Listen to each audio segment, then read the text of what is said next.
Hot Hi. damn, we got something See, to Mike, hear. safe travels, We got Michael. two people to replace Mike McAvoy on technology. That should tell you something right there. Mike, we can hear Well, her did you miss me today. last week? Yeah. I missed all of you. Several people asked if I was on vacation. Alas, I was not. I was out sick. I would have much rather have been here having fun and friendship with everyone. Next week, we're excited because several of our officers will be going to the International Kiwanis Convention. We're very excited about that. It's in Pittsburgh, which is about the closest it will ever get to us. So you have to take the opportunity to go when you can. I'll be there, John and Joyce, and Dave and Sherry Hartman will be there as well. So we're really excited about that. We also participated in a training on Saturday in Lynchburg. If you want to know how that went, you can ask Harry. He'll give you the unvarnished truth on that one.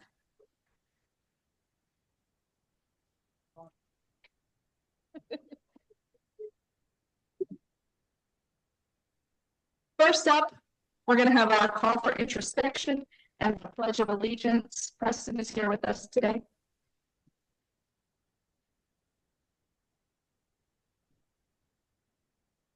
Good Sounds afternoon. outstanding. I always try to do something appropriate with the month of whenever I do introspection, and June is a variety of things. But this past Sunday, we celebrated Father's Day, and very interesting story. My father is my Superman. He's my Incredible Hulk. He's whatever it is. That's who my daddy is. 2 weeks ago, my mother got ill and her blood sugar dropped to 28, which she was non-responsive. They had to take her to the hospital. And I remember my aunt saying, just call, she said, your daddy is back there with your mother. And I knew when she told me that everything was going to be all right because my daddy is my Superman. She was non-responsive. But after my daddy walked back there, she came to. I called on the phone, and the first thing she said was, baby, I'm all right. A week later, they celebrated 60 years of wedding bliss. So all I want you to say, for introspection, I just want you to say, cherish the people that are in your life. Because you never know, because my daddy said, I did not think she was going to be there, but she did make it. So cherish the people in your life. Don't take it for granted. People will go, but take it for granted that they're still here. And if they're still here, give them a call and say, I love you. Kiwanians, guess what? I love you.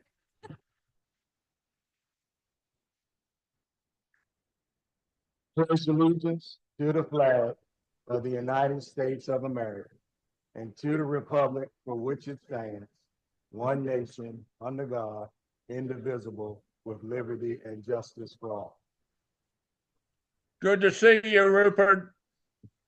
Thank you very much, Preston. Next up, we'll have our introduction of guests, and Pegram Johnson is going to do that for us today. John, I'm not feeling very good today. I didn't get on the chat with you guys, but I'm up. I'm on. Good afternoon. We I'm have here. 3 guests with us today, and I'm going to start at the bottom and go to the top. And the first one, and please stand up when I call your name along with your Kiwanis sponsor. And the first one doesn't have a Kiwanis sponsor here in particular, but it's Robbie Hairston. Robbie, you stand up from the Action Club, so he doesn't need a sponsor. Then we have Olivia Marone, who's with us. Olivia has her own business in town, Olivia Marone Photography. Olivia's over here with her sponsor, Chris Rouse. Olivia just moved here 9 months ago with her husband, who's a pastor, and they came from the Buffalo area. So welcome. And then the first guest here is Melissa Woodson with Ram House. And right here, Jean is her sponsor for the day. Welcome to all three of you.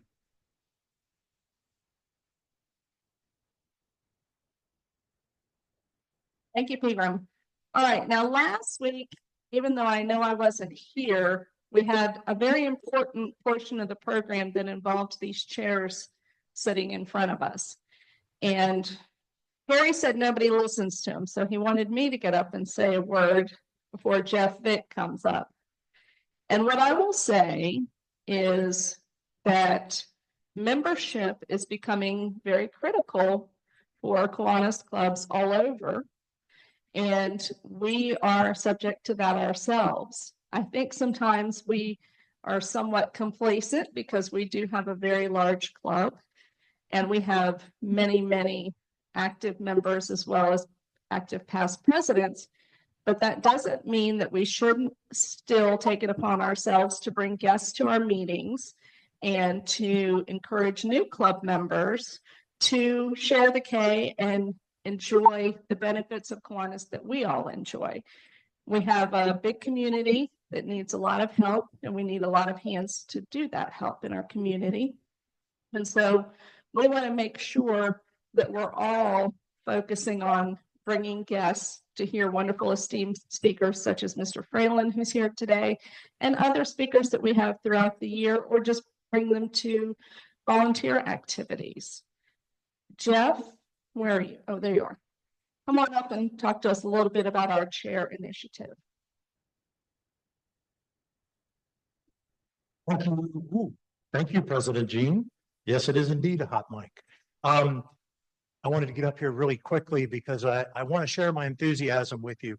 Every day, we can each invite one person. Just have a discussion with them. You don't have to put the heavy hand on them and grip them like Mr. Bird does and bring them down here, or like Ken Briggs does and bring them down here. You get the guest, we'll do the rest, right? We're a good group of people that have something very important in common, and that's taking care of our friends and neighbors in the Roanoke Valley, right? So you get the guests, you get them to come, and we'll do the rest. Last week, I did a little bit of a stunt, and I surprised some people by asking them to come up here and sit in a chair. I did say that I will bring a guest. I am going to bring a guest next week. She'll come in with me on Wednesday. And then we have 4 other chairs that I'd like to get some commitments from you to fill. And this is also kind of a stunt, but it's more of a, hey, let's do it for the club, and this is to encourage everybody in the club to try and get a guest in. So I see Chris has brought a guest today, so he gets a pass for this week. He'll continue to do the work. Do we have any other volunteers that we can put your name down for to be a guest, a person that brings in a guest? Okay, Fred Jeter and Bob Haberman have their hands up. They're going to be looking actively to bring in a guest. And remember, you bring the guest, we'll do the rest. Do we have anybody else that wants to sign up to bring a guest in and commit to that? Just keep trying. Everybody keep trying. Oh, sorry. So we're going to say the Hartman, Sherry Hartman is one. And so we're going to go ahead and put those names up on these chairs here at the end of this. And remember, please do keep trying, keep asking. I asked a fellow at church on Sunday and he said, well, that sounds interesting. Do I have to wear a funny hat and drive around in a little car? And I said, no, we have Don Witt and Mike Obrotka to do that. Those are great cars, by the way. I just have to, you got to pay the price sooner or later. But no, we just, who does our membership look like? Look in the mirror, folks. It's us, right? It's us all around the valley. It doesn't matter where you come from and what you do. All we want to do is get people who want to help people who need that assistance. Okay. I'm going to go ahead and slap these on for dramatic effect. Fred, Bob, and Sherry. We get just one more today. All you're doing is saying, I'm going to try harder than normal. Oh, we've got Chris. Chris is up here as well. So we can put Chris's name. And remember, he's brought his guest. and hopefully we'll do the rest and let her see the benefits of being a member here for our community. Okay? Thank you, guys. Enjoy the rest of your meeting.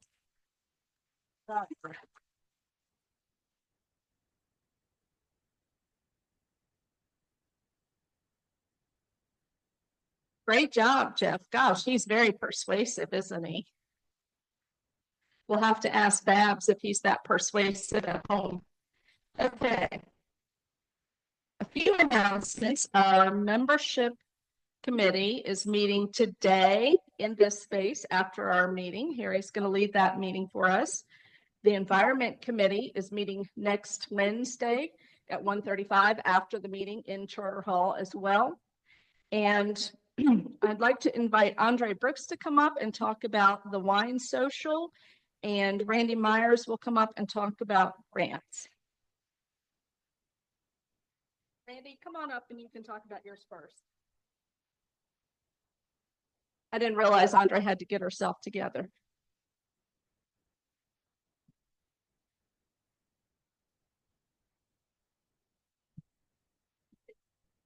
Thank you, Randy Jean. I'm written. Whoa. Move back here.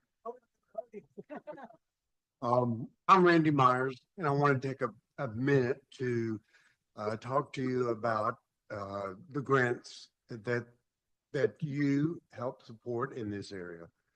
In a few weeks, we will be sending out requests to local nonprofits for the 2025-26 grant cycle.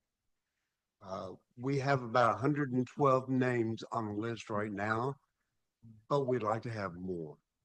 So anyone who knows of a local nonprofit who is active in the community, please get with me and I will make sure that their name gets on the list. The agency needs to have programs geared towards youth, elderly, or the environment. So if you're familiar with any organization working on those topics, please let me know. Thank you.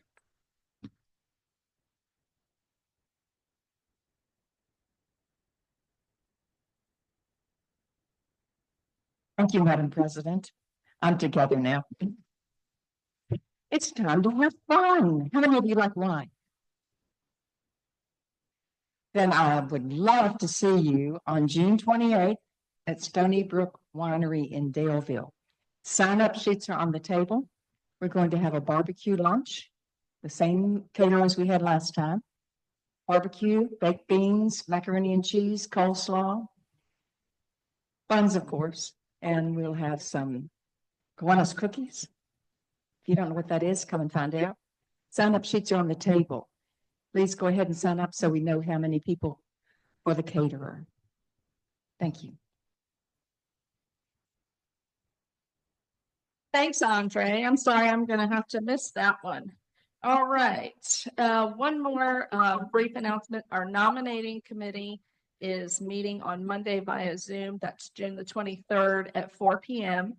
And Sherry is chairing that committee. We have a vacancy on our board of directors, and so the committee will be convening to look for some potential board members. All right. We have some brag buck time. For those of you who are new to the club, brag bucks are an opportunity for folks to get up at the podium and brag on an upcoming event or something personal that you'd like to share with the group. And the funds go into our foundation, which provides our service budget for the year. So we've got Eric Danielson. I know JC has a brag. Ken, are you going to do a brag? Oh, we got John Ewart. Come on up.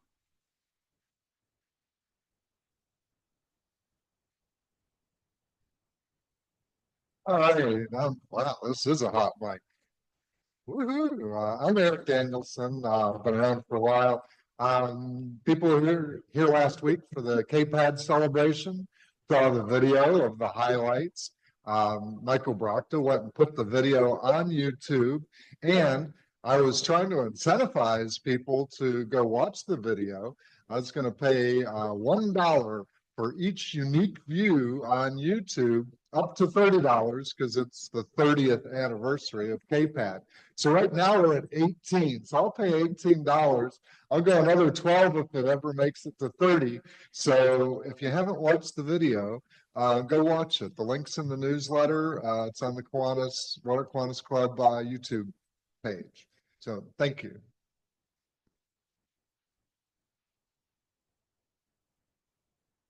I'm John York. We're talking about our fathers. Get closer to the mic, a little Today. bit closer to the mic.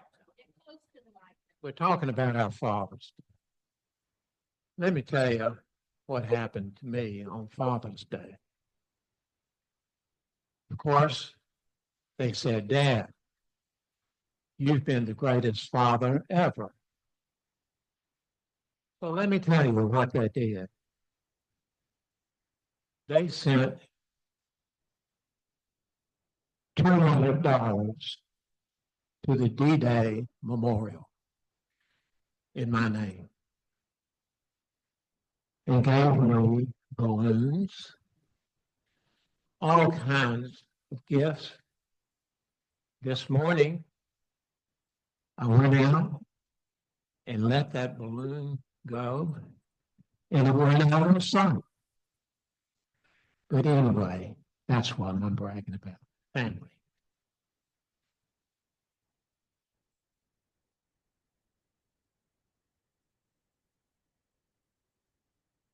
J.C. Taylor, Ken Briggs paid for this brag. Throw him under the bus. I'm gonna brag on the bridge builders and thank all of you who support things the bridge builders do. Bridge builders, people from all walks of life come together on different projects and programs. It's just an awesome experience. And this coming Saturday, of course, some of you have purchased tickets to the Red Sox game where we're having a big cookout, all you can eat down on the third base line. Thank all of you who've decided you want to go and support this great fun time event. If you think you want to go see Mr. Ken Briggs over there, and guess who's throwing out the first pitch? Not only that, I'm deciding on whether it's going to be a knuckleball or a curveball, but I intend to get it across the plate.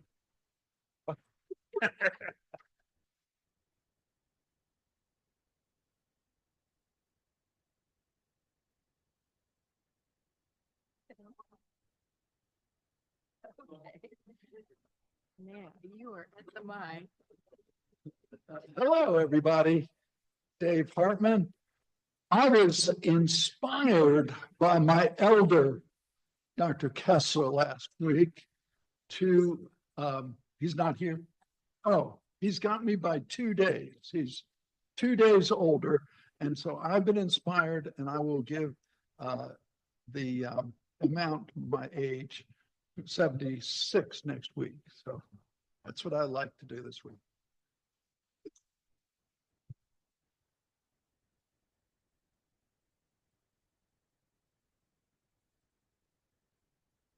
I'm Eddie Barnes. I want to brag on my granddaughter. She finishes her last year of residency at George Washington University Hospital this Friday. And then she gets a job that pays her.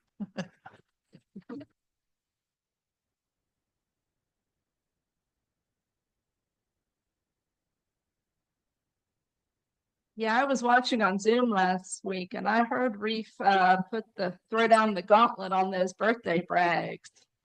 I'm glad my birthday is past.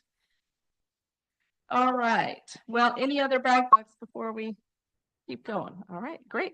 It's my pleasure to introduce Bert Boyd, who will then be introducing today's speaker. Come on up, Bert.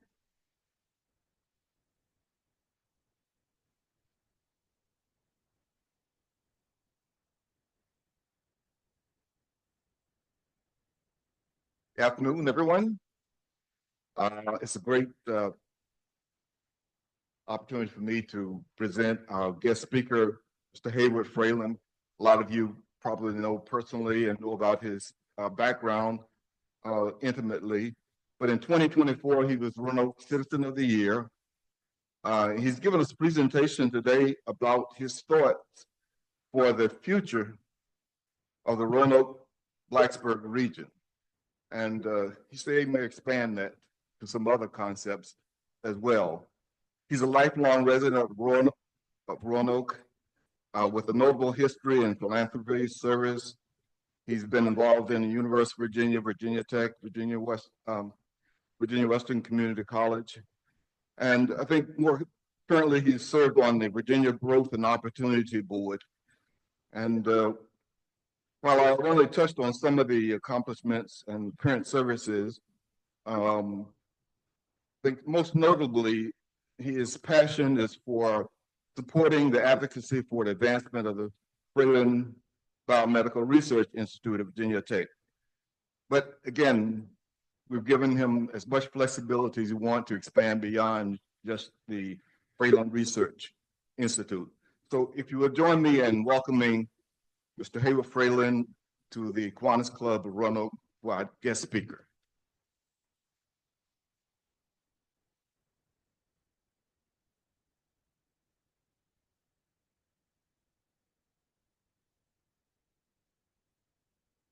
My problems are never tall enough. I think I'll take it out. I want to talk about economic development in general and talk to you a little bit about what I think the future holds for us in this region, and talk to you a little bit about what I think we ought to start thinking about as a region. We've been very fortunate in the Roanoke Valley. We've had Norfolk, with Norfolk Western originally, and was founded here. That was the reason for the formation of Roanoke, I think, in 1884. So we're a relatively young town. And the railroad was our future forever until they left. And all of a sudden, the future was not so great. And I hope when I leave today, I'll be able to leave a message with you that is, our greatest years are ahead of us. We have more opportunity than we ever had when Norfolk Southern, when they left. That's not disparaging Norfolk Southern. They're a great company, and they've been very good to this valley for many years. So first, let me tell you, in my opinion, and I think that most economic developers would agree, you can add all of the jobs you wish for average salaries. And I think the average salary, the last I looked at this region, it was in the $47,000, $48,000 range. It varies from time to time. So let's say it's 47,000. You can add $1,047,000 paying jobs, and you wouldn't change the economic opportunities in this region at all. You only do it with high-paying jobs. That is the reason that I think Virginia Tech's presence and the presence of the biomedical industry, and specifically the biomedical research here, provides such an opportunity. And I think it's only going to grow. Virginia Tech recognizes that they need a more urban setting from time to time. They like the opportunity to partner with the folks in the Roanoke Valley, and they see that as their future. The thing that we'll talk just briefly about the Research Institute. I doubt if any of you realize just how good it is. It is one of the best research operations in the entire nation, and in fact, in the entire world. And I'll give you a statistic that will make you understand that. It's not the size of the institution. By international standards, it's relatively small. I think they have 700 employees now. But and then let me tell you also that all funding for research operations are basically funding from NIH, National Institute of Health. About 85% of the funding here comes from NIH, and somewhere between 75 and 85 for every biomedical research organization in the world comes from NIH. The NIH keeps statistics of that funding. One of the statistics is what is the increase of NIH funding year over year over year. That becomes relevant because all the funds are determined by peers. It's peer review. So the other great researchers throughout the world determine how much funding comes to the Biomedical Research Institute here. It is a statistic that Mike Freelander gave me about a week ago, and I was shocked. We are second in the world in terms of the increase in biomedical research funding year over year over year. That only happens because of quality. The quality is unsurpassed. It's so good that I believe that one of the researchers has a real chance of winning the Nobel Prize. I won't identify that person because they probably wouldn't appreciate that. But the person has been interviewed by the officials of in Stockholm of the Nobel Prize, as have hundreds of others.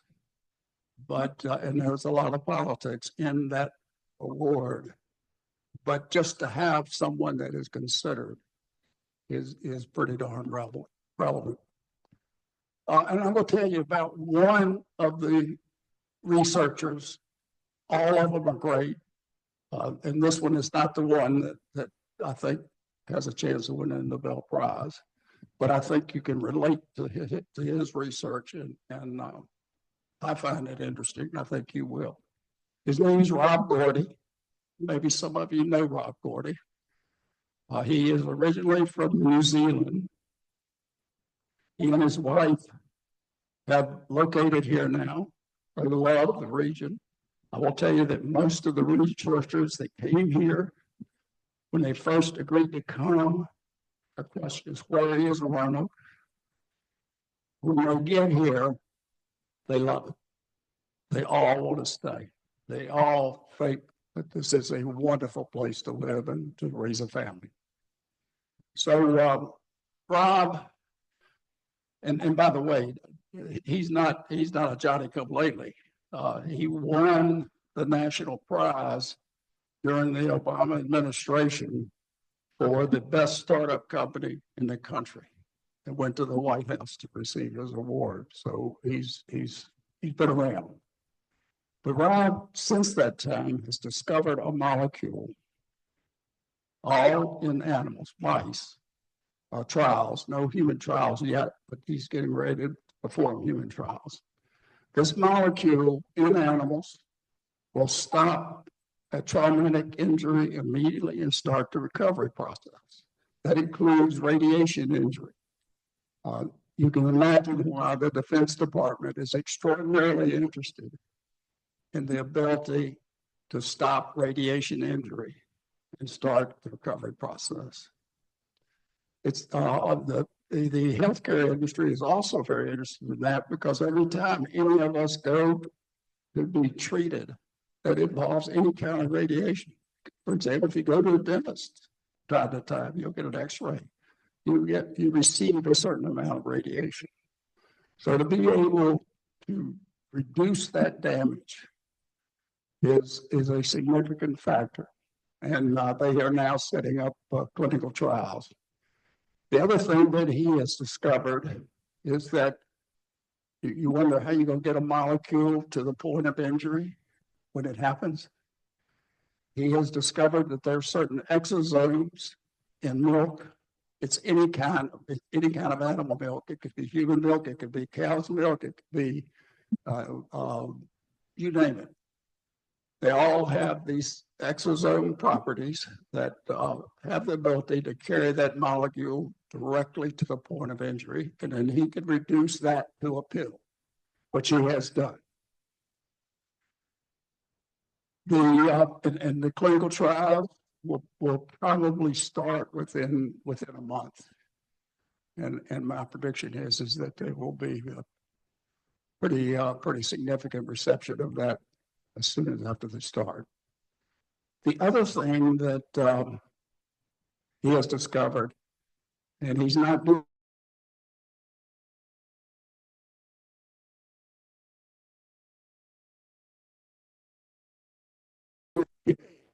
during the world. It will stop, the same molecule will stop a heart attack in its tracks and start the recovery process. That is the greatest killer of all diseases in the world. So that kind of discovery coming in Roanoke, Virginia, has enormous opportunities. There eventually down the road, after clinical trials, there's going to be a very large company. I don't know who it's going to be. Could be Pfizer, could be Johnson & Johnson, but somebody is going to buy that research and to provide the medication to the healthcare world. We have an opportunity, and Rob understands this, to insist that they place a place of operation in this area with high-paying jobs. This is just one example. So if you multiply all of the research and all of the opportunities that they create, it can be an enormous factor down the road. And to give you an indication of the difference in the salaries, at the Research Institute today, they have just over 700 employees. I told you that the average income here was about $47,000. The average income at the Research Institute for all jobs is about $100,000. So that's huge increase over the average salary. So we can go on talking about these the kind of research. I'll just give you one other example. It's in a totally different field. One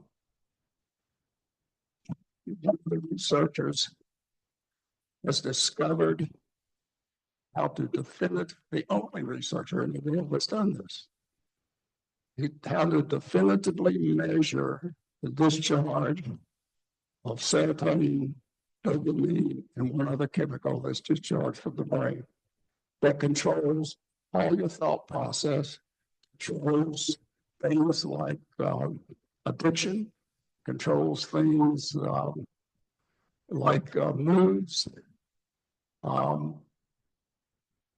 aspirations, depression. So a real opportunity if you can definitively measure it, and if you can learn how to control and discharge for potential treatments down the road. Man, let me switch gears with you a little bit. All of this is coming out of Virginia Tech, and this is an example of just one example of one field of the kind of research that's taking place at Virginia Tech.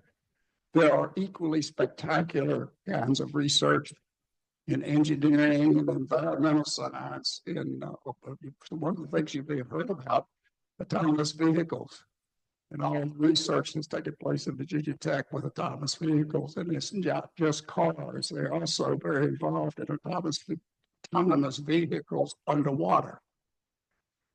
So all of this leads us to a very, very, very bright future. Now, I want to talk to you just briefly about the region. I don't know how many of you have ever been in the General Assembly building, but I had never been there until 19 93 was the first time that I ever walked into the General Assembly building. I've been there a lot since then, and there every year, at the halls of the General Assembly every year. I know most of the staff, I know most of the members. And I will tell you that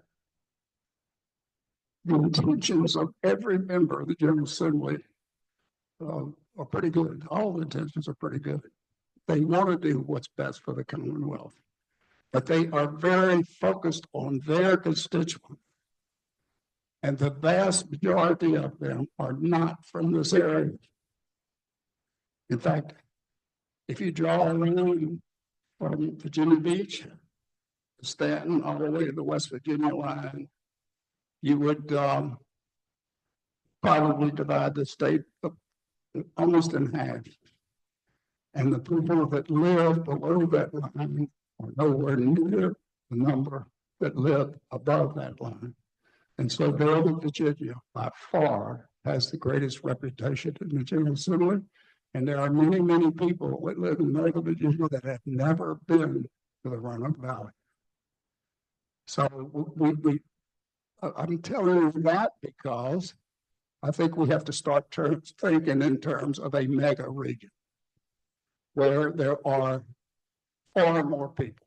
And I think what makes the most sense is a region that includes Roanoke, Blacksburg, Barnesville, Danville, and all areas in between.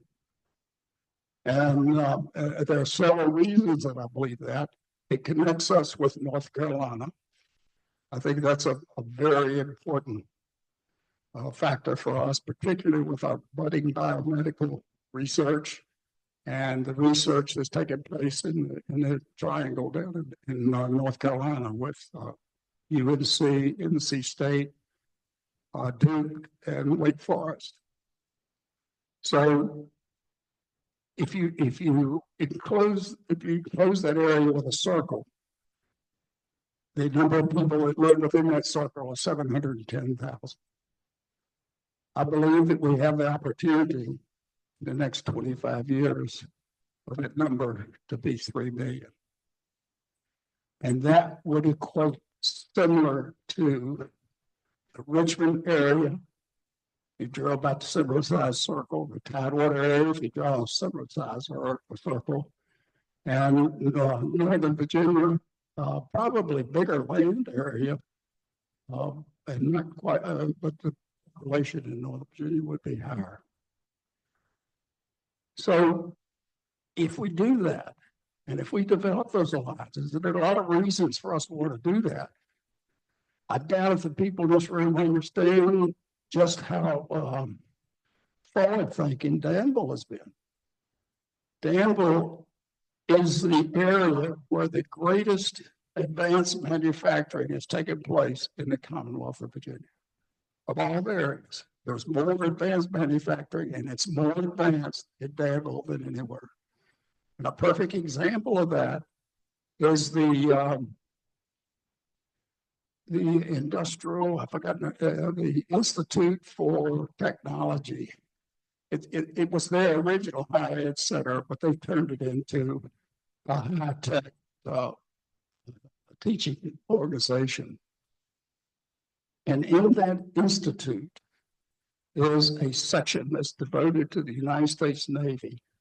And everybody that's involved in the operation of a submarine in the United States Navy comes to Danville to be educated on how to maintain that submarine, how to operate it, and develop the knowledge they need for the operation of submarine. And that's just one example.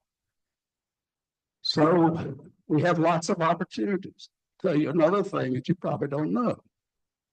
There are 6 pad-ready industrial sites in Virginia, large pad-ready industrial sites in Virginia.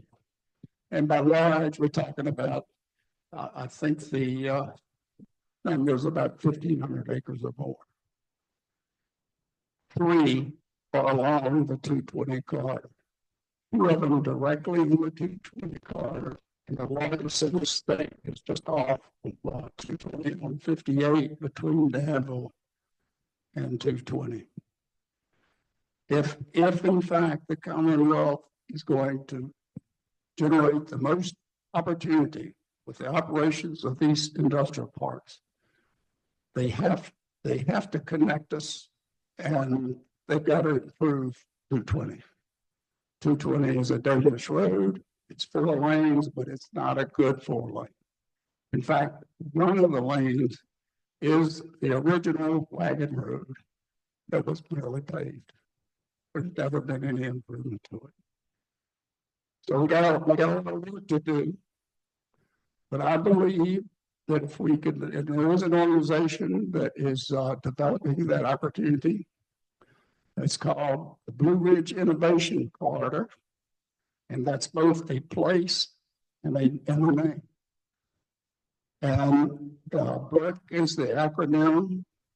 And I would tell you that every major corporation in that region has become part of this organization.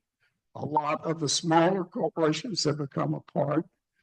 And I have every reason to believe that in the future sessions of the General Assembly, that organization will have a significant voice. We're planning the organization to do something that's never been done in the Commonwealth of Virginia. We've had a lot of studies, but they've been mostly studies with regional consultants or statewide consultants. I'm not aware of any area that has secured nationwide consultants that are considered to be the experts in their field to provide a roadmap for future economic development. This organization is going to secure that in a number of areas. Energy. What are our energy needs with the expanded population? Number 2, what are our airport needs? Is what we have sufficient? What are we going to need in 2050? Number 3, what will the best of the best biomedical operations look like 50 years from now? What will advanced manufacturing, the best of the best, look like 25 to 50 years from now? What will the connectivity requirements be 25 and 50 years from now in terms of roads? And how effective are our roads to provide that connectivity? And what do we need to do to make this kind of improvements? I will tell you that the Go Virginia folks in Richmond are very interested in this. They believe that what we're doing will be a template for other regions once we complete these studies. And I think that rather than the old philosophy that if you don't know where you're going, any road will get you there, I think we'll have a few roads designed for us that will tell us exactly where we need to go. So with that, I'm going to stop. I could go for a long time, but give you an opportunity to ask any questions if anybody would like to ask any questions. Yes.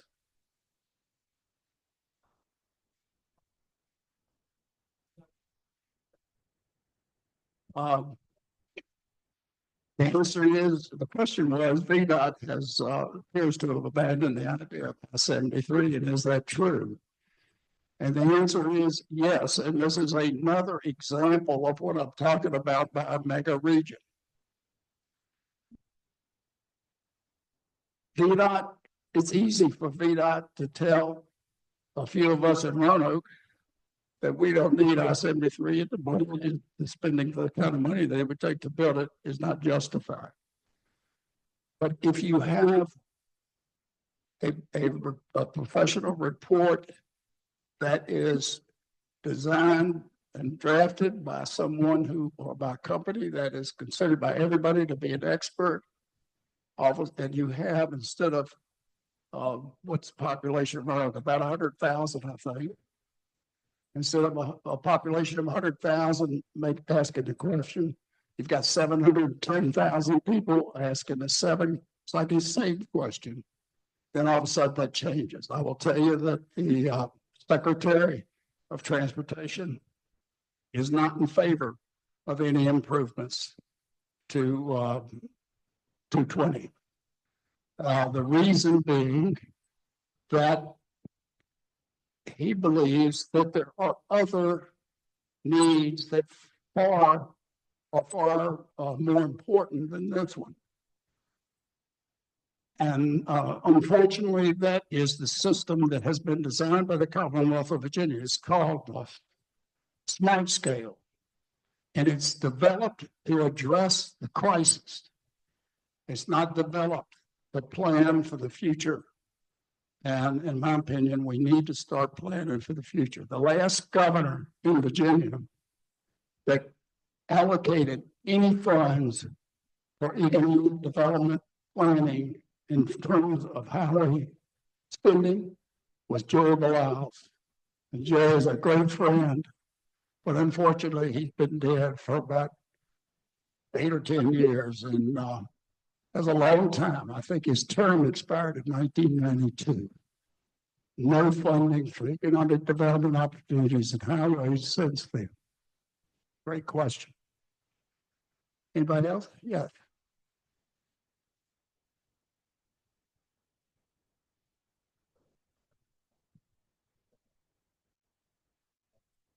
What are they working on? They're working in the area that is of great interest at this research institute, this area of the brain. And there are a lot of researchers, and unfortunately, one of them just died not too long ago, Warren Bickel. And that's the area of research that is getting the greatest attraction in Sweden. Yes.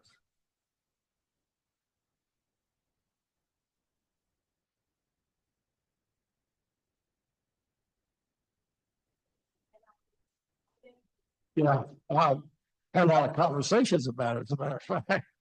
I've actually talked to some of the people that will be making decisions, but they mostly listened. I made suggestions, whether they are heated or not, we'll see. My suggestion was this. I think, as most of you probably know, the proposal was a cut for indirect funding for NIH. In my opinion, that's a very serious mistake for this reason. Indirect funding, most of us would think that's paperwork. But in the research world, it's far from paperwork. It is some of the most important things that are involved in research. It is very heavily involves the research equipment that you use. It very heavily involves things like viburnums, which house all the animals and maintains all the animals. So there are things that are absolutely essential to research. And my suggestion was this. I'm not in favor of any cuts to research. But if you're going to cut research, determine the amount you're going to cut and cut that amount. Then you still have the best researchers because it's all peer reviewed. And if you're going to fund what you fund today minus X dollars, you will still be funding the best of the best. And I think that's a far better approach if you're going to cut it, but I'm not in favor of cutting any of it. I think that it pays great dividends to the country. Yes.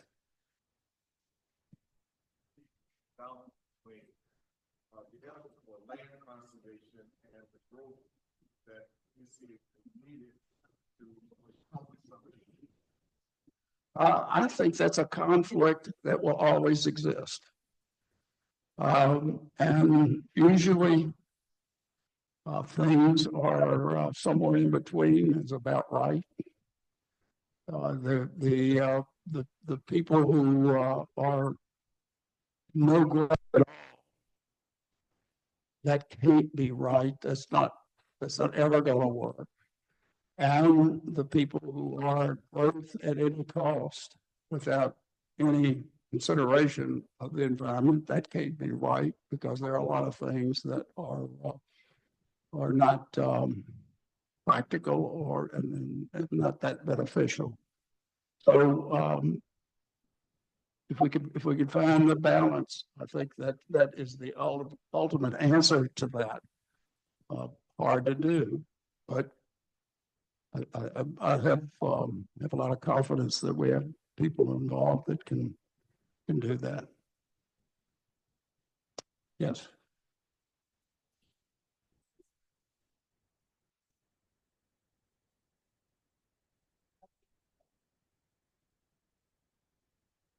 Okay, the question was, what can all the people in this room do to help with this effort? I think this is going to become very public and soon. I think one of the organizations that has the greatest interest in it and is aware of what's happening is Cardinal News. And I think Cardinal News will be very involved in this process. And so the answer to the question is public support is everything. If you want something to happen in Richmond, and if the people in Richmond believe that the public is by and large in favor, they're going to react favorably to that. Any other questions? Gonna get out of here early. Well, now we know why he's so popular. Mr. Fralin, we do have an honorarium. Yes. Mr. Fralin has very kindly donated his honorarium back to our foundation.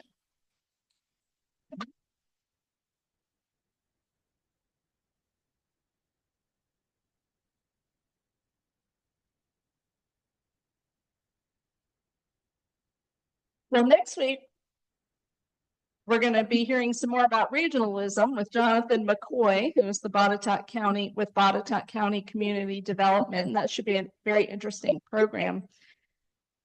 Indulge me for a moment. Something that I will mention is that we all in this room have the opportunity to help participate in research at the Institute. There are many, many studies that are being conducted, and they are always looking for human participants. I've done quite a few studies myself. I've been paid to get drunk. Yes, it's true. I have the pictures to prove it. That was related to some of these weight loss drugs. I've also participated in a lot of brain studies related to addiction and things of that nature. So there are lots of interesting opportunities for us to participate. If you're interested, you can just check them out at the website. All right. And with that, we are going to adjourn early. How exciting. Enjoy the rest of your day.